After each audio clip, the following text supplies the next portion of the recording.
Energy consumption എന്ന് പറയുന്നത് ഏറ്റവും കൂടുതൽ ആഹാരം പാകം ചെയ്യാനാണ്.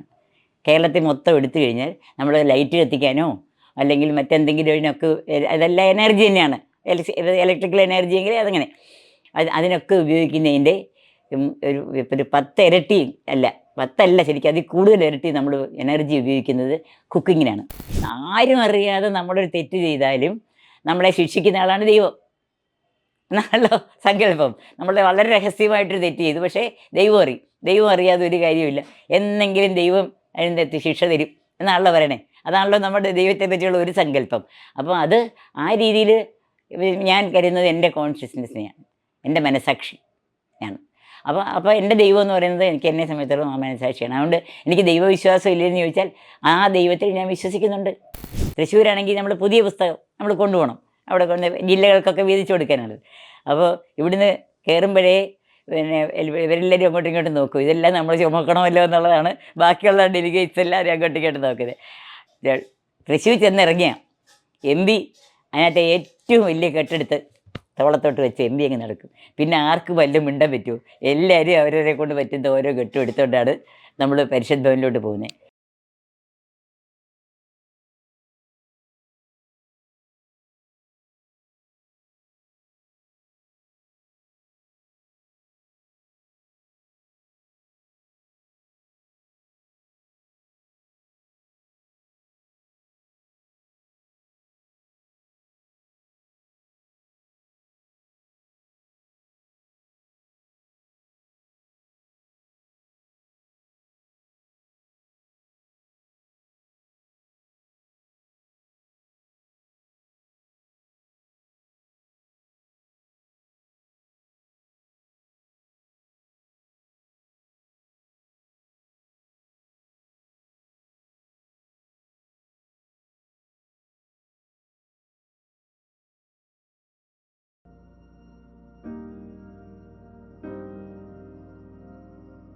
അത് പുകയില്ലാത്തതെന്ന് പറഞ്ഞാൽ നമ്മൾ ശരിക്കും നോക്കിയത് ദക്ഷത കൂടിയ അടുപ്പുകൾ. അതാണ് പരിഷത്തിൻ്റെ പ്രോജക്റ്റ്. കാരണം ഞാൻ നേരത്തെ പറഞ്ഞല്ലോ, എനർജി കൺസംഷൻ എന്ന് പറയുന്നത് ഏറ്റവും കൂടുതൽ ആഹാരം പാകം ചെയ്യാനാണ്. കേരളത്തിൽ മൊത്തം എടുത്തു കഴിഞ്ഞാൽ നമ്മൾ ലൈറ്റ് കത്തിക്കാനോ അല്ലെങ്കിൽ മറ്റെന്തെങ്കിലും ഇതിനൊക്കെ അതെല്ലാം എനർജി തന്നെയാണ്. ഇലക്ട്രിക്കൽ എനർജി എങ്കിൽ അതങ്ങനെ അതിനൊക്കെ ഉപയോഗിക്കുന്നതിൻ്റെ ഒരു 10 ഇരട്ടി അല്ല, 10 ശരിക്കും അതിൽ കൂടുതൽ ഇരട്ടി നമ്മൾ എനർജി ഉപയോഗിക്കുന്നത് കുക്കിങ്ങിനാണ്. അപ്പോൾ അങ്ങനെ വരുമ്പോൾ ഈ കുക്കിങ്ങിൻ്റെ എനർജിയുടെ അത് കുറച്ചാൽ ഈ കുക്കിങ്ങിന് നമ്മൾ കൂടുതൽ ഉപയോഗിക്കുമ്പം അതിൻ്റെ പ്രത്യാഘാതം വരുന്നത് ഫോറസ്റ്റിനാണ്, വൃക്ഷങ്ങൾക്കാണ്. കാരണം വിറകെന്ന് പറയുന്നത് വൃക്ഷങ്ങളാണ്. ആകെ നമ്മുടെ ഒരു തെങ്ങ് മാത്രമേ ഉള്ളൂ അതിന് സ്വയം നശിക്കാതെ നമുക്ക് കുറച്ച് വിറക് തരാൻ പറ്റുന്നത്. ബാക്കി വൃക്ഷങ്ങളെന്നൊക്കെ പറഞ്ഞാൽ അവർ നശിച്ചും കൊണ്ടാണ് നമുക്ക് വിറക് തരുന്നത്. അവരെ വെട്ടി കീറിയാണ് നമ്മൾ വിറകാക്കുന്നത്. അപ്പോൾ അങ്ങനെ വരുമ്പം അത് കുറയ്ക്കാനുള്ളൊരു എന്നുള്ളതൊക്കെയാണ് നമ്മൾ ആദ്യമേ ഇത് കണ്ടത്. പക്ഷേ പുകയില്ലാത്തതും കൂടെ വേണം. അതിൻ്റെ കാരണം എന്താ വെച്ചാൽ ഞാൻ നേരത്തെ പറഞ്ഞല്ലോ, സ്ത്രീകളുടെ വർക്ക്ഷോപ്പ് നടത്തിയപ്പം ഏതാണ്ടൊരു 70% പാവപ്പെട്ട സ്ത്രീകളുടെ ഇടയിൽ അനീമിയ. ഈ അനീമിയയുടെ കാരണം എന്താണെന്നുള്ളതിനെ പറ്റി ഡോക്ടർമാർ ശരിക്കും പറഞ്ഞാൽ അന്ന് വനിതാ വിഭാഗവും ആരോഗ്യ വിഭാഗവും വളരെ ക്ലോസ് ആയിട്ടാണ് പ്രവർത്തിച്ചു പോയിക്കൊണ്ടിരുന്നത്. അപ്പോൾ നമ്മുടെ ഉള്ളിലുള്ള ഡോക്ടർമാരോട് അതൊന്ന് നോക്കാൻ പറഞ്ഞപ്പോൾ അവർ പറഞ്ഞത് അതിൻ്റെ ഒരു കാരണം ഈ പുക ശ്വസിക്കുന്നതാണ്.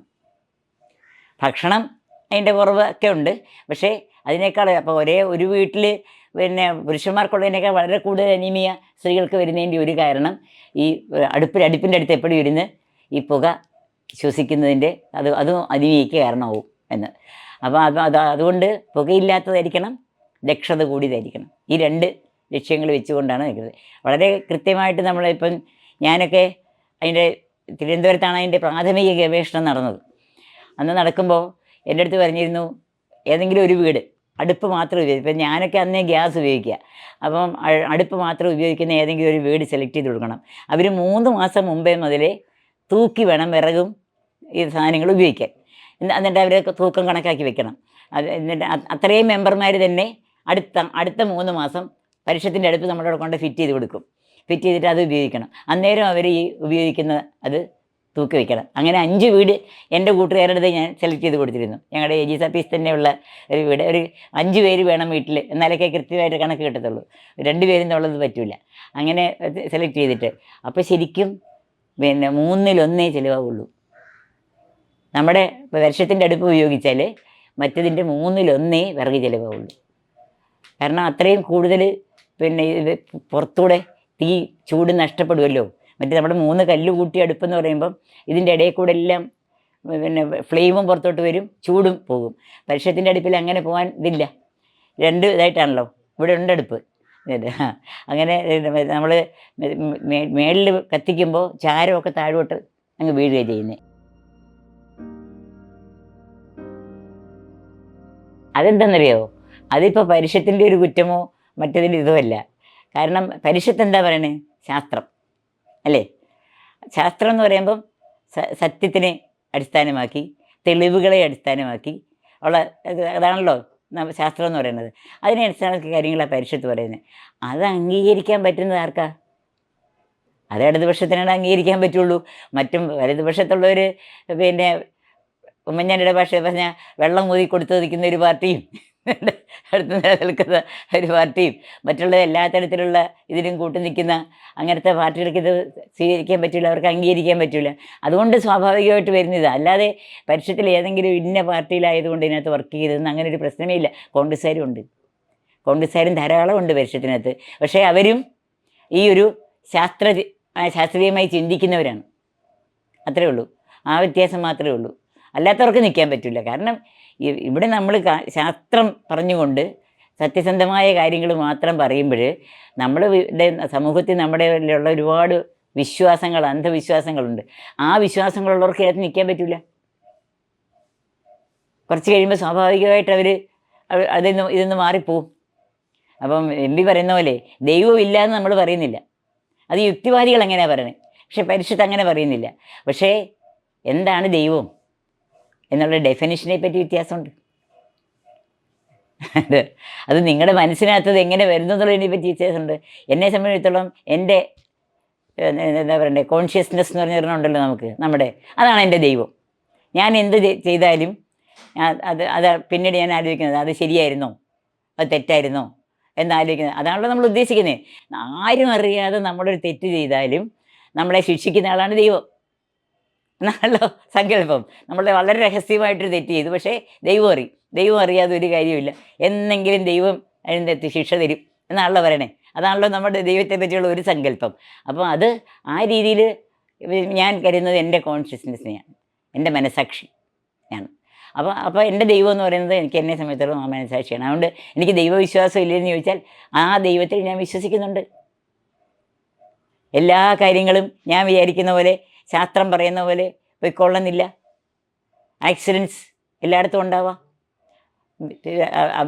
അബറേഷൻസ് ഉണ്ടാവാം. പക്ഷേ ശാസ്ത്രം എന്താ ചെയ്യുക? ഒരു കാര്യം അങ്ങനെ എല്ലാം തോന്നിയാൽ അത് എന്തുകൊണ്ടല്ല എന്നുള്ളതിനെപ്പറ്റി നമ്മളപ്പോൾ ചിന്തിക്കണം, അതിനെപ്പറ്റി ഒരു പഠനം നടത്തണം നമ്മുടേതായ രീതിയിൽ. അതല്ലേ നമ്മൾ ചെയ്യേണ്ടത്. ഇപ്പം ഒരു ആക്സിഡൻ്റ് ഉണ്ടായാലും നമ്മുടെ നാട്ടിലെ ആൾക്കാരെന്താ പറയുന്നത്? ഒന്നുകിൽ ആക്സിഡൻറ്റിന് രക്ഷപ്പെട്ടാൽ പറയാം അയ്യോ ദൈവം രക്ഷിച്ചു. പക്ഷേ എന്തുകൊണ്ടാണ് രക്ഷിച്ചതെന്നുള്ളത് ശാസ്ത്രീയമായിട്ട് രക്ഷപ്പെട്ടതെന്നുള്ളത് ശാസ്ത്രീയമായിട്ട് നോക്കാമല്ലോ. എന്ത് കാരണം കൊണ്ടാണ് അവിടെ ഒരു പ്രശ്നം ഉണ്ടാവുന്നത്, രക്ഷപ്പെട്ടത്? അതല്ല ആക്സിഡൻ്റ് ഉണ്ടായി മരിച്ചു, അങ്ങനെയാണെങ്കിലും അതിനൊരു കാരണം ഉണ്ടാവുമല്ലോ. അത് ആ രീതിയിൽ ചിന്തിക്കുക. അതായത് കാര്യകാരണബദ്ധം, അതാണ് സയൻസ്.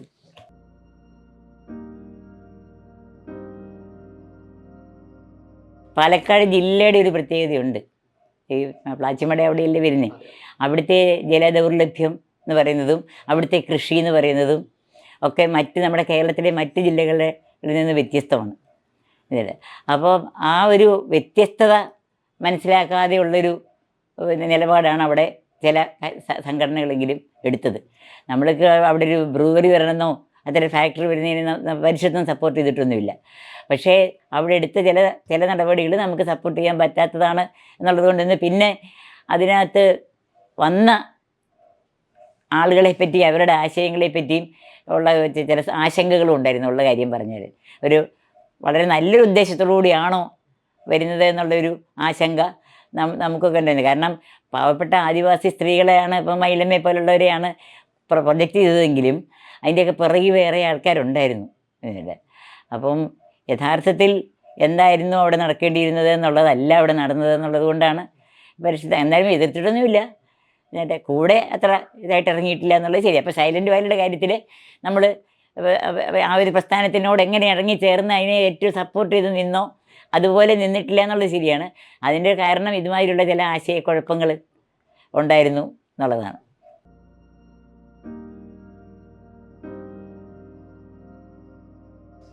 അത് ഞാൻ പറഞ്ഞില്ലേ, ഇവിടെ തൊട്ടടുത്താണ് ആദ്യം താമസിച്ചിരുന്നത്. അപ്പം ആദ്യം അവിടെ ചെന്നപ്പം എല്ലാം സംസാരിച്ച് കഴിഞ്ഞിട്ട് എൻ്റെ അടുത്ത് പറഞ്ഞത് ഇതാണ്, ഈ 3 ക്ലാസ് അറേഞ്ച് ചെയ്യാനാണ് പറഞ്ഞത്. അതിനുശേഷം ഒരുപാട് കാര്യങ്ങൾ വളരെ അടുപ്പമായിരുന്നു. ഞാൻ പറഞ്ഞില്ലേ MB ഒരു പ്രസ്, അതിന് ചില ഒരു സോഷ്യൽ സയൻറ്റിസ്റ്റ് പ്രസ്, ഒരു സോഷ്യൽ സയൻറ്റിസ്റ്റ് എന്ന് പറഞ്ഞൊരു മാസിക ഉണ്ടായിരുന്നു. അത് അച്ചടിച്ചുകൊണ്ടിരുന്നൊരു പ്രസ്സും ഉണ്ടായിരുന്നു ഇവിടെ, സോഷ്യൽ സയൻറ്റിസ്റ്റ് പ്രസ്. അപ്പോൾ ഈ അതിലിച്ചിരി ചില പ്രശ്നം വന്നപ്പോൾ ഈ പ്രസ് അടച്ചു പൂട്ടാൻ തീരുമാനിച്ചു. പ്രസ് അവിടെ ജോലി ചെയ്യുന്ന അത്രയും പെൺകുട്ടികളായിരുന്നു കേട്ടോ. അപ്പോൾ MBക്ക് ഇവരൊക്കെ എല്ലാം ജീവിതമാർഗ്ഗം ഇല്ലാതായി പോകത്തില്ലേ. അപ്പോൾ MB അന്നത്തേക്ക് പട്ടത്തിൽ വീടൊക്കെ വെച്ച്, ഇവിടെ വാടക വീട്ടിലായിരുന്നു, പട്ടത്തിൽ വീടൊക്കെ വെച്ച് അങ്ങോട്ട് മാറിയതേ ഉള്ളൂ. ഭവാനി ചേച്ചിക്ക് ദേഷ്യമാണെന്ന് അത് പറയുമ്പോൾ, എന്നാലും ആ വീടിൻ്റെ ഒരു പോർഷൻ പ്രസ്സിനായിട്ട് വിട്ടുകൊടുത്തപ്പോൾ അതൊരു രജിസ്റ്റർ ചെയ്യണം. ഇങ്ങനെ ഒരു സ്മോൾ ഇൻഡസ്ട്രി അങ്ങനെ എന്തോന്നോ ഉണ്ടല്ലോ, ഗവൺമെൻറ്റിൽ രജിസ്റ്റർ ചെയ്യണം. അപ്പോൾ അതിൽ രജിസ്റ്റർ ചെയ്തത് ഞാൻ പ്രസിഡൻ്റായിട്ടാണ്. ഞാൻ പ്രസിഡൻറ്റ്, അവിടെ വർക്ക് ചെയ്യുന്ന അതിനകത്തെ ഒരു കുട്ടി സെക്രട്ടറി, ബാക്കിയുള്ളവരെല്ലാവരും അംഗങ്ങൾ ആയിട്ടാണ് ആ പ്രസ് രജിസ്റ്റർ ചെയ്തത്. അപ്പോൾ അതിനുശേഷം എന്നും എമ്പയുടെ വീട്ടിൽ പോകുക എന്നുള്ളത് എൻ്റെ ഒരു, ഇടയ്ക്കിടയ്ക്ക് എമ്പയുടെ വീട്ടിൽ പോകണം, കാരണം ഞാൻ പ്രസിഡൻ്റായിട്ടുള്ള പ്രസ്സല്ലേ അവിടെ നിൽക്കുന്നത്. അപ്പോൾ അങ്ങനെ അവിടെ പോയി പരിഷത്തിൽ നിന്നൊക്കെ പറഞ്ഞാൽ അത്ര വലിയ താല്പര്യമൊന്നുമില്ലായിരുന്നു ഭവാനി ചേച്ചി. കുറച്ച് കഴിഞ്ഞപ്പോൾ എന്നെ ഇപ്പോഴും അതെ ഭയങ്കര ഇഷ്ടമായി. കാരണം ഞാൻ എപ്പോഴും അവിടെ ചെല്ലും, ഈ കുട്ടികളുടെ കാര്യം അവരുടെ കണക്ക് നോക്കലും അവർക്ക് നഷ്ടമില്ലാതെ ഇത് കൊണ്ടുപോകാനും ഒക്കെ ആയിട്ട് കുറേ കാലം നന്നായി പോയി. കുറേ കാലം പരിഷത്തിൻ്റെ പ്രിൻറ്റിങ് എല്ലാം അവിടെയായിരുന്നു. അതന്നെ ഞാൻ പറഞ്ഞ പെരുവണ്ണാൻ വഴി ക്യാമ്പിൽ പോയപ്പം പുസ്തകങ്ങൾ മുഴുവൻ ഞങ്ങൾ ചുമന്നുകൊണ്ട് പോയ കഥ. അത് MB പ്രത്യേകതയാണ്. നമ്മൾ ഇവിടുന്ന് എല്ലാവരും തൃശ്ശൂരാണ് മീറ്റിംഗ് എന്ന് വയ്ക്കുക. ഇത് മറ്റേത് ക്യാമ്പായിരുന്നുകൊണ്ട് ഒരുപാട് മെറ്റീരിയൽ ഉണ്ടായിരുന്നു. തൃശ്ശൂരാണെങ്കിൽ നമ്മൾ പുതിയ പുസ്തകം നമ്മൾ കൊണ്ടുപോകണം, അവിടെ കൊണ്ട് ജില്ലകൾക്കൊക്കെ വീതിച്ചു കൊടുക്കാനുള്ളത്. അപ്പോൾ ഇവിടുന്ന് കയറുമ്പോഴേ പിന്നെ ഇവരെല്ലാവരും അങ്ങോട്ടും ഇങ്ങോട്ടും നോക്കും, ഇതെല്ലാം നമ്മൾ ചുമക്കണമല്ലോ എന്നുള്ളതാണ്. ബാക്കിയുള്ള ഡെലിഗേറ്റ്സ് എല്ലാവരും അങ്ങോട്ടും ഇങ്ങോട്ടും നോക്കുന്നത്. തൃശ്ശൂർ ചെന്നിറങ്ങിയ MB അതിനകത്ത് ഏറ്റവും വലിയ കെട്ടെടുത്ത് തോളത്തോട്ട് വെച്ച് MB അങ്ങ് നടക്കും. പിന്നെ ആർക്ക് വല്ലതും മിണ്ടാൻ പറ്റുമോ? എല്ലാവരും അവരവരെ കൊണ്ട് പറ്റുന്ന ഓരോ കെട്ടും എടുത്തുകൊണ്ടാണ് നമ്മൾ പരിഷത്ത് ഭവനിലോട്ട് പോകുന്നത്. ഒരു അങ്ങനെ എല്ലാ കാര്യത്തിലും ഇവിടെ പുസ്തകം കെട്ടണോ, എന്ത് ജോലി ഒരു പ്രശ്നമില്ല, ഷർട്ടൊക്കെ അങ്ങോട്ട് അഴിച്ചിട്ട് അന്നേരം അടുത്തേക്ക്. അപ്പോൾ ഇത് MB അതിന് റെഡിയാണ്. ഒരിക്കലും ഒരു MBയെ കാണാൻ വേണ്ടി ഏതോ ഒരു വലിയൊരു ഉദ്യോഗസ്ഥൻ വന്ന കഥ പിന്നെ പറയും. അങ്ങേര് വന്നപ്പോൾ ഇവിടെ MB ഷർട്ടും ഒക്കെ അഴിച്ചിട്ട് ഉണ്ടൊക്കെ മടിച്ച് കുത്തി നിന്ന് പുസ്തകങ്ങൾ എടുത്ത് കെട്ടിക്കൊണ്ട് ഓരോ ജില്ലയ്ക്കും ഒരു ജില്ലയ്ക്ക് 100 വേണം, ഒരു ജില്ലയ്ക്ക് 50 വേണം, അത് കെട്ടിക്കൊണ്ടിരിക്കുകയാണ്. MB മാത്രമല്ല 3-4 പേരുണ്ട്, എല്ലാം പരിഷത്തിൻ്റെ ഇതുപോലെ വലിയ വലിയ പോസ്റ്റിലൊക്കെ ഇരിക്കുന്നവരാണ്. അപ്പോൾ അയാൾ വന്നിട്ട് വലിയ കാര്യമായിട്ട് ഇംഗ്ലീഷിൽ can I talk to mister MB Parameswaran എന്നൊക്കെ ചോദിച്ച്. അപ്പോൾ ഈ കേട്ട ആളിന് എന്താ പറയേണ്ടതെന്ന് അറിയാൻ MBയോട് ചോദിക്കണമല്ലോ. അപ്പോൾ MB പറഞ്ഞു ഇത്തിരി നേരം വെയിറ്റ് ചെയ്യാൻ പറയാം. ശരി നേരം വെയിറ്റ് ചെയ്യാൻ പറഞ്ഞു. അങ്ങനെ ഒരു മടിയില്ലാതെ അങ്ങനെയോട് വെയിറ്റ് ചെയ്തു. MB കെട്ടെല്ലാം കഴിഞ്ഞ് മുഖമൊക്കെ കഴുകി ഷർട്ടൊക്കെ എടുത്തിട്ട് ചെല്ലുമ്പോൾ അങ്ങേര് വായ വയ്ക്കാണ്ട് അങ്ങേര് കണ്ടു ഇവിടെ നിന്ന് കെട്ടുന്നത്. അങ്ങേര് പരിശുദ്ധവർ അത്രയേ ഉള്ളൂ, പാറ്റൂർ കിടക്കുമ്പോഴാണ്. അപ്പോൾ അങ്ങേര് കണ്ടതാണ് ഇങ്ങനെ ഇവിടെ നിന്ന് കെട്ടെടുക്കുന്നത്. അങ്ങേര് എടുക്കുന്നത്. എന്നിട്ട് അങ്ങേര് ശരിക്കും പറഞ്ഞാൽ തൊഴുതുകൊണ്ട് എണീറ്റു. എന്നിട്ട് MBയുടെ 2 കയ്യിലും പിടിച്ചു. എന്നിട്ട് കാരണം അവരൊക്കെ അതിനെ ബഹുമാനിക്കുകയും ചെയ്യുന്നത് ആ പ്രവർത്തനത്തിനെ. അതാണ് MB. ഞങ്ങൾ ചെല്ലുമ്പോൾ ഈ കെട്ടെല്ലാം ചുമന്നുകൊണ്ട് പോകുന്നതും എല്ലാം ഒന്നിനും ഒരു ഇല്ല. അതിനകത്ത് പരിഷത്തിൽ അങ്ങോട്ടും ഇങ്ങോട്ടും സാറെന്നോ ഒന്നുള്ള ഇതില്ലല്ലോ. നമ്മളെക്കാൾ എത്രയോ പ്രായം കൂടുതലുണ്ട്, ഇതെല്ലാം ഉണ്ട്. പക്ഷേ MB എല്ലാവരെയും എങ്ങനെയാണ് വിളിക്കുന്നത്? TG TG അങ്ങനെ പിന്നെ എല്ലാവർക്കും KK കൃഷ്ണകുമാറിൻ്റെ KK അങ്ങനെ ഒരു തുല്യതയുടെ അടിസ്ഥാനത്തിലുള്ള ഒരു സംബോധനയും അതേപോലെ തന്നെയാണ് ജീവിതം. ഞാൻ ഏറ്റവും കൂടുതൽ എനിക്ക് വിഷമമുണ്ടായിരുന്നത് പ്രസിഡൻ്റ് ആയിരുന്നല്ലോ. MB എന്ന് പറഞ്ഞാൽ ഹീസ് ഫുൾ ഓഫ് ഐഡിയാസ്. MBയുടെ തല എന്ന് പറഞ്ഞാൽ അത് നിറച്ച് എപ്പോഴും എല്ലാത്തിനെയും പറ്റി ഐഡിയയാണ്. ദിവസം എനിക്കൊരു മെയിൽ വരും. പ്രസിഡൻ്റായി ചാർജ് എടുത്തു കഴിഞ്ഞപ്പോൾ ദിവസം ഒരു മെയിൽ വരും, പരിഷത്ത് ചെയ്യേണ്ട കാര്യങ്ങളെ പറ്റിയാണ്. നമുക്ക് ബോധ്യമുണ്ട്, പക്ഷേ ഒരു സംഘടനയുടെ ചട്ടക്കൂടിനകത്ത് നിന്നുകൊണ്ട് ചെയ്യാവുന്നതിന് പരിമിതിയുണ്ട്. അത് നമ്മൾ ആ പോസ്റ്റിലെത്തുമ്പോഴേ നമുക്കതറിയാൻ പറ്റത്തുള്ളൂ. അവിടെ ഇരുന്നുകൊണ്ട് അത് ചെയ്യാൻ പറ്റൂല എന്നുള്ളത്. അപ്പോൾ എം പിയോട് എന്ത് പറയും? ഇതായിരുന്നു എനിക്ക് ആദ്യമൊക്കെ വിഷമം.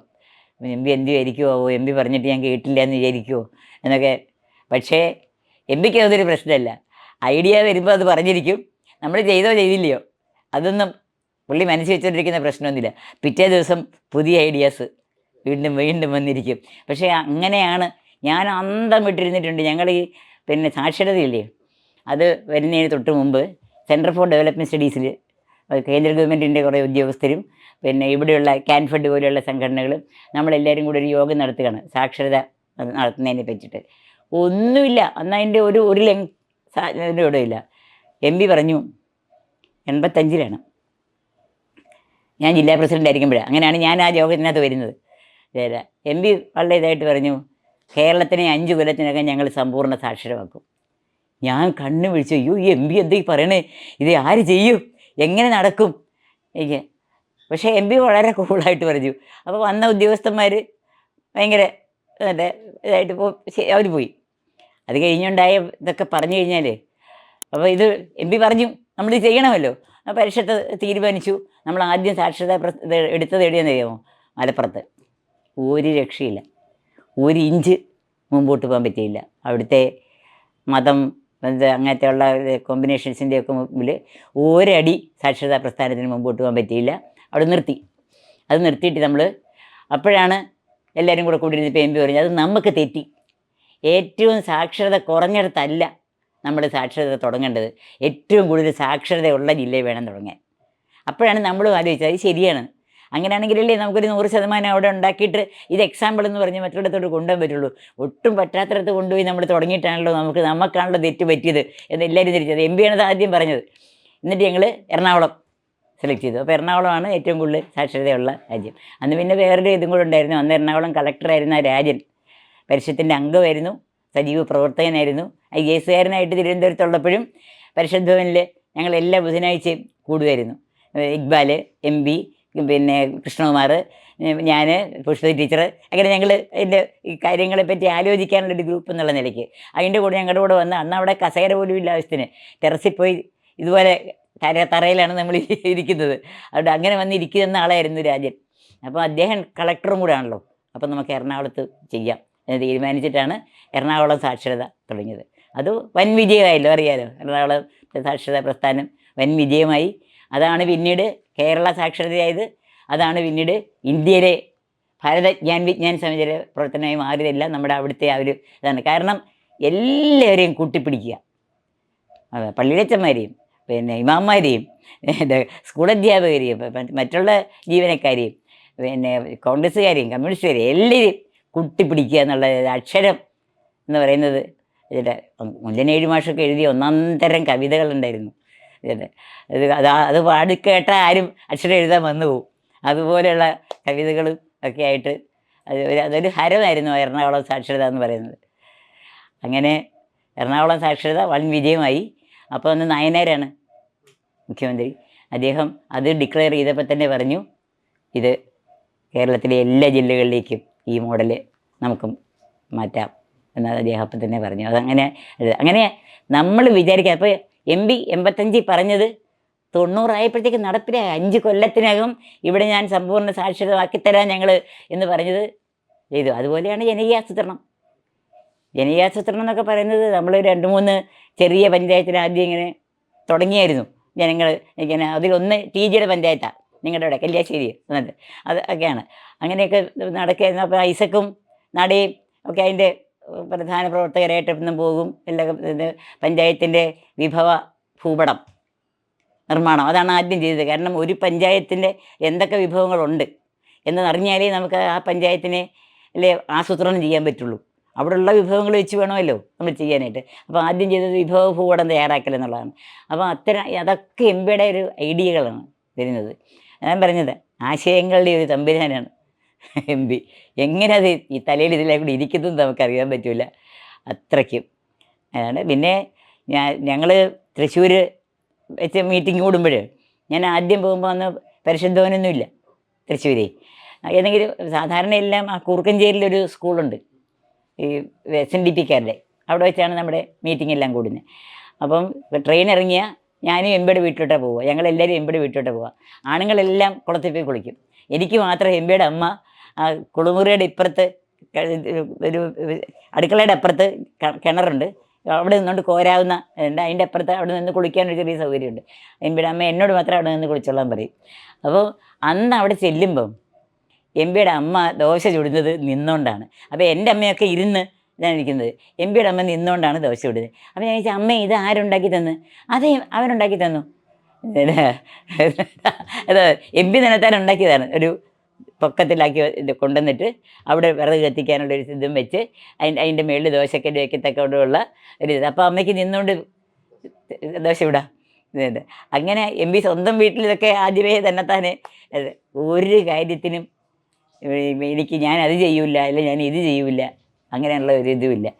അങ്ങനെയാണ് അമ്മയ്ക്ക് എന്തൊരു വാത്സല്യമായിരുന്നു അറിയാമോ ഈ മോനെ. എന്നിട്ട് പറയും എങ്ങനെ എത്തേണ്ടതാണ്. കാരണം അവർ വിചാരിച്ചത് റഷ്യയിലൊക്കെ പോയപ്പോഴേ അവിടെ റഷ്യയിൽ പോയി അവിടുന്ന് PhD ഒക്കെ എടുത്തപ്പം അങ്ങ് അതെല്ലാം കളഞ്ഞെങ്കിൽ പോകുന്നില്ലേ. ബാബ ആക്റ്റീവ് റിസർച്ച് സെൻ്റർ ആ ജോലിയും കളഞ്ഞ് EMS വിളിച്ചപ്പം കേരളത്തിലോട്ട് ഇങ്ങനെ പോരുകയാണ് ചെയ്തത്, ലാംഗ്വേജ് ഇൻസ്റ്റിറ്റ്യൂട്ടിട്ട്. പക്ഷെ അത് കേരളത്തിൻ്റെ ഒരു ഭാഗ്യമായി എന്നുള്ളതാണ് ഞാൻ പറയുന്നത്. കാരണം ഇവിടുത്തെ ഒരുപാട് ഉദാഹരണങ്ങൾ പറയാനുണ്ട്. PG എന്നോട് പറയണ്ടായി, ഇവിടെ CDIT എന്ന് പറഞ്ഞ സ്ഥാപനം ഉണ്ടല്ലോ, അതിനെപ്പറ്റി ഒരു ചെറിയ പ്രോജക്റ്റുമായിട്ട് PG ഡൽഹിക്ക് പോവുകയാണ്. ഇവിടെ എല്ലാവരും കൂടെ ഒക്കെ ആലോചിച്ച് ഒരു പ്രോജക്റ്റൊക്കെ ഉണ്ടാക്കി PG എന്ന് ഇതാണ് ചലച്ചിത്ര വികസന കോർപ്പറേഷൻ്റെ ചെയർമാനും അങ്ങനെ എന്തോ ആണ്. അപ്പം ഒരു ഇമേജിങ് ടെക്നോളജിയുടെ ഒരു സ്ഥാപനം കേന്ദ്ര ഗവൺമെൻറ്റിൻ്റെ പൈസ കിട്ടാൻ സാധ്യതയുണ്ട് എന്നും പറഞ്ഞ് ഒരു ചെറിയ പ്രോജക്റ്റും കൊണ്ട് PG പോവാം. വിമാനത്തിൽ ചെന്നപ്പോൾ MB ഇപ്പുറത്തിരിക്കുന്നു, MBയുടെ തൊട്ട് ഇപ്പുറത്ത് PGയുടെ സീറ്റ്. അപ്പോൾ PG ഇതെല്ലാം MBയോട് കാണിച്ചു. അപ്പോൾ MB നോക്കിയിട്ട് പറഞ്ഞു ഇത് കൊടുക്കരുത്, നമ്മൾ കേന്ദ്ര ഗവൺമെൻറ് കൊടുക്കുമ്പോൾ ഇതിൻ്റെ ഒരു 100 ഇരട്ടി വലിയ പ്രോജക്റ്റാണ് കൊടുക്കേണ്ടത്, ഇത് കൊടുക്കരുത്. എന്നിട്ട് ഡൽഹി ചെന്ന് ഇറങ്ങി ഇവർ രണ്ടുപേരും കൂടെ കേരള ഹൗസിലെ റൂമിൽ പോയി ഇരുന്ന് MB ഇതെല്ലാം അത് മിനിറ്റുകൾ കൊണ്ടാണ് കണക്കൊക്കെ ആക്കുന്നത്. അതായത് പിന്നെ ഇത്ര പേരെങ്കിൽ ഇത്ര പേര് അങ്ങനെയൊക്കെ കണക്കാക്കുന്നത്. എന്നിട്ട് അതെല്ലാം ആ കണക്കുകളൊക്കെ ഇതെല്ലാം മാറ്റി കൊടുത്തിട്ടാണ് ആ പ്രോജക്റ്റ് അങ്ങനെ മാറ്റി എഴുതിയാണ് PG ഇവിടെ കൊടുത്തതെന്ന് PG പറഞ്ഞിട്ടുണ്ട് എന്നോട്. അങ്ങനെയാണ്, അതാണ് MB. അത് കിട്ടി. അങ്ങനെയാണ് ഇപ്പോൾ CDIT നമ്മുടെ ഒരു ഇതായിട്ടുള്ള സ്ഥാപനമായിട്ട് കേരളത്തിൽ നമുക്ക് വന്നല്ലോ. കേന്ദ്ര ഗവൺമെൻറ്റിൻ്റെ പൈസ കൊണ്ട് തന്നെ നമുക്ക് തുടങ്ങാനും പറ്റി. അതെ, ഇങ്ങനെയാണ് ഇവിടെ എന്ത് കാര്യമുണ്ടെങ്കിലും അദ്ദേഹത്തിൻ്റെ ഐഡിയാസ് നമുക്ക് പറഞ്ഞു തരാൻ ഒരു മടിയില്ലാത്ത, ആരെ സഹായിക്കാനും ഉള്ള മനസ്സുള്ള വളരെ ഇതായിട്ടുള്ള ഒരാൾ. ഞങ്ങൾ തമ്മിലുള്ള അടുപ്പമെന്ന് പറഞ്ഞാൽ എന്നെ ഭയങ്കര വാത്സല്യം തന്നെയാണ്. ഇപ്പോഴും ഞാൻ തൃശ്ശൂർ പോയാൽ, എൻ്റെ മോളിപ്പോൾ തൃശ്ശൂരുണ്ട്, അപ്പോൾ ഞാൻ തൃശ്ശൂർ പോയാൽ MB കാണാൻ പോകാറുണ്ട്. വളരെ സന്തോഷമാണ്, വർത്താനമൊക്കെ പറയും. ഇനിയിപ്പം മണിക്കൂർ ഇപ്പോഴും ഞാൻ സരസ്വതിയും കൂടെ പോവാം. തൃശ്ശൂർ ചെല്ലുമ്പം സരസ്വതി ഉണ്ടല്ലോ, ഞങ്ങൾ രണ്ടുപേരും കൂടെ അവിടെ ചെന്നാണ് നടക്കുന്നത്, ഞങ്ങൾ രണ്ടുപേരും കൂടെ പോണേ. അപ്പോൾ ഈ സ്ട്രോക്ക് വന്ന ഇടയ്ക്ക് ഒരുപാട് സംസാരിക്കരുത് എന്നൊക്കെ ഡോക്ടർമാർ പറഞ്ഞിട്ടുണ്ടായിരുന്നു. അപ്പം ഭവൻ ചേച്ചി പറയും നിങ്ങളെ രണ്ടുപേരെയും കണ്ടാൽ നിവൃത്തിയില്ല, MB നിർത്തില്ല എന്ന് ഭവൻ ചേച്ചി പറയുമായിരുന്നു. അത്രയ്ക്കും ഇങ്ങനെ ഐഡിയാസ് ഇങ്ങനെ വന്നുകൊണ്ടേ ഇരിക്കും. പരിഷത്തിൽ ഇനി എന്തൊക്കെ ചെയ്യണം, സ്ത്രീകളുടെ സമൂഹത്തിലെ സ്ഥിതി ഉയർത്താൻ എന്തൊക്കെ ചെയ്യണം എല്ലാം പറഞ്ഞങ്ങനെ ഇതായിട്ടിരിക്കും. ഒരു സ്വന്തം ഒരു സഹോദരൻ എന്നുള്ള പോലെയുള്ള അടുപ്പം എനിക്ക് മാത്രമല്ല എൻ്റെ ഹസ്ബൻഡിനും ഭയങ്കര അടുപ്പമാണ്. അവർ ഒരേ തൃശ്ശൂർ ജില്ല എന്തെന്നാ കോളേജിലൊക്കെ ഒരേ സമയത്ത് പഠിക്കുകയൊക്കെ ചെയ്തതാണ്, കേരളവർമ്മയിൽ ചെയ്തതാണ്. വലിയ അടുപ്പമാണ്. MBയുടെ 80ാം പിറന്നാളിന് അത് കഴിഞ്ഞൊരു പുസ്തകമൊക്കെ ഇറക്കിയല്ലോ, അത് അതിൽ ഞാൻ എഴുതിയതിനേക്കാളും കൂടുതൽ എഴുതിയിരിക്കുന്നത് അദ്ദേഹമാണ്. അതെ.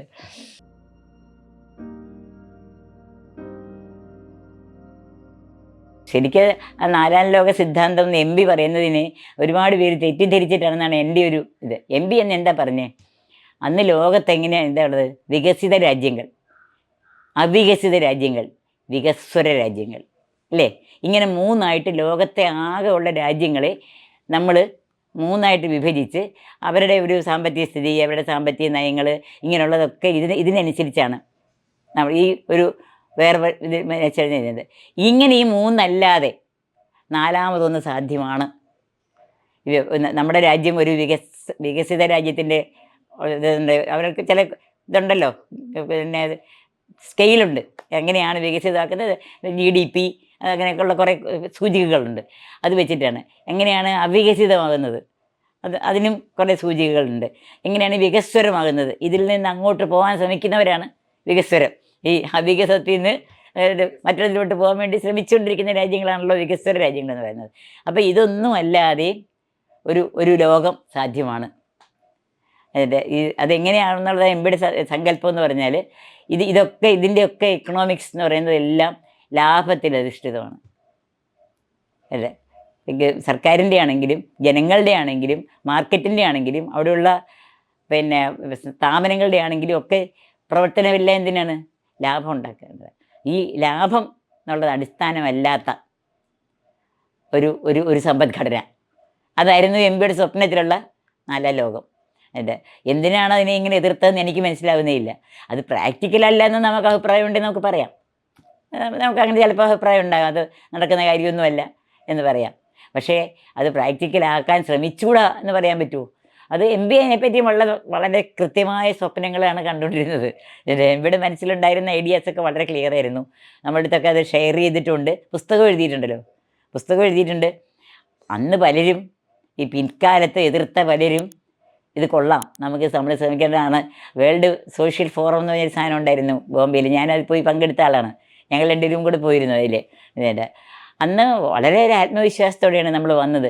പരസ്പര സഹകരണത്തിനടിസ്ഥിതമായൊരു സൊസൈറ്റി, പരസ്പര മത്സരമല്ലാതെ പരസ്പര സഹകരണം, അതിൽ അടിസ്ഥിതമായിട്ടുള്ളൊരു സൊസൈറ്റി.